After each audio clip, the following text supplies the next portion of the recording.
Hello. On the surface, the Foucault's pendulum is easy enough to wrap your head around. A pendulum allowed to swing in any direction will start to precess at a predictable rate, based on your latitude and the fact that the Earth rotates on its axis. I became intrigued with the ramifications of the forces applied and wanted to dig a bit deeper than just understand the surface level mechanics. Whether it's the interconnectivity of a chain of applications at work or some fairly obscure secondary forces acting on a Foucault's pendulum, my brain does not shy away from embracing complex or convoluted systems. To that end, out of a sense of curiosity a few years ago, I wanted to model the pendulum from first principles.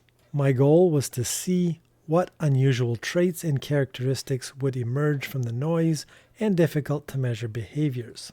After what feels like a battle of wits with ChatGPT, primarily to help me get the math right, I developed a Foucault's pendulum simulator. The math seems to check out, and all the resulting simulation matches what is expected, so I'm running with it. I'll be perfectly candid that while the math is not complicated, it's not an algorithm I could easily derive on my own. So if anyone better at math finds anything wrong with it, let me know. I want this to be as quick of a video as possible, and I won't go over the math in any great detail, but I will point out some key features. Also, excuse any misapplication of math terms that I might use.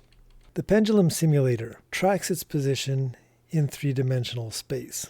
The x-axis is equivalent to east-west. East is positive. The y-axis is equivalent to north-south. North is positive. The z-axis is equivalent to up-down. Up is positive. It also tracks the current velocity. It uses its position and velocity as a vector to compute where it should be after a certain period of time. It reacts to the effect of gravity wanting to pull it down, along with the acceleration caused by Coriolis. It maintains a rigid pendulum support rod that will ensure the pendulum is always precisely at the pendulum length away from the pivot point. The algorithm ChatGPT used was called the velocity verlet and rattle position constraint. It then integrates very small periods of time, which is configurable. Something I added was a swing correction that maintains a stable swing diameter. I have a thought about why the swing decays when it shouldn't, but the mechanics of that are not relevant here.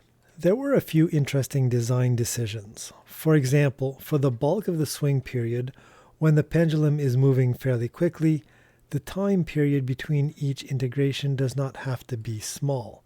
But I found that as the pendulum reaches its apex, the simulator stability increased as the time period approaches zero. It supports a coarse time period for the bulk of the swing and a fine time period towards the apex. I also wanted to see what the pendulum does at the nadir, but although it doesn't affect the simulation, capturing the closest point to the nadir meant I also needed more of a mid-range time period. The default values should be reasonable for most situations, but if you really want the authentic simulation experience and performance is not an issue, feel free to try other values. I committed the code that I wrote to my GitHub repository, and I also made binaries for the main operating systems. To demonstrate the core of the math involved, and to make that part more accessible, yesterday I also created a spreadsheet, so check the description for links to various resources.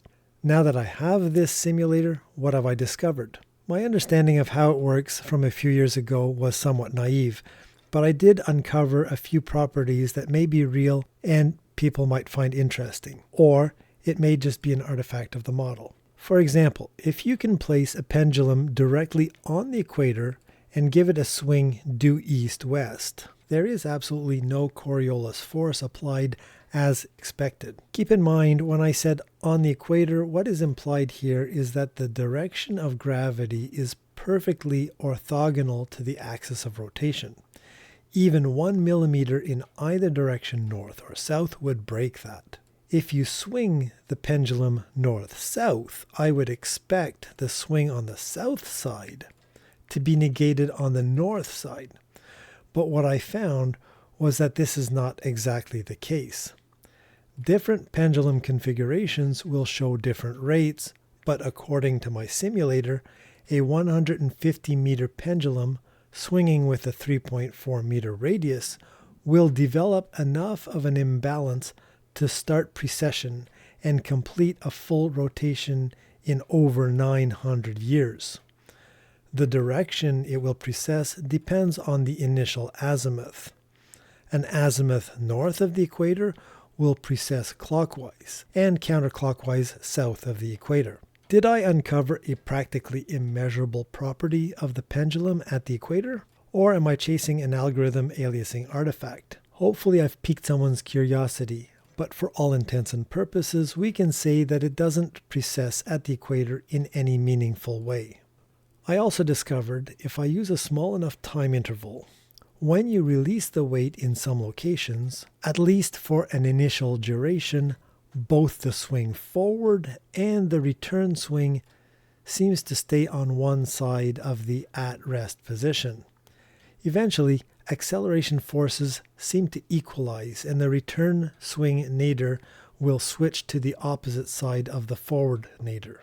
There were a few other oddities I uncovered, but out of those, the last one I feel worth mentioning was that the stability of precession is far less dependent on the length of the pendulum than it is on the ratio of the length to the swing radius. A 2 meter pendulum with a swing radius of 4.5 centimeters seems to be equivalent to a 150 meter pendulum swinging with a 3.4 meter radius.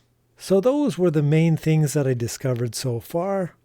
I would appreciate those who are very well versed with math to review what I have and let me know if anything is off or if you could confirm what I'm seeing is really a property of the pendulum and is not an artifact of the simulator.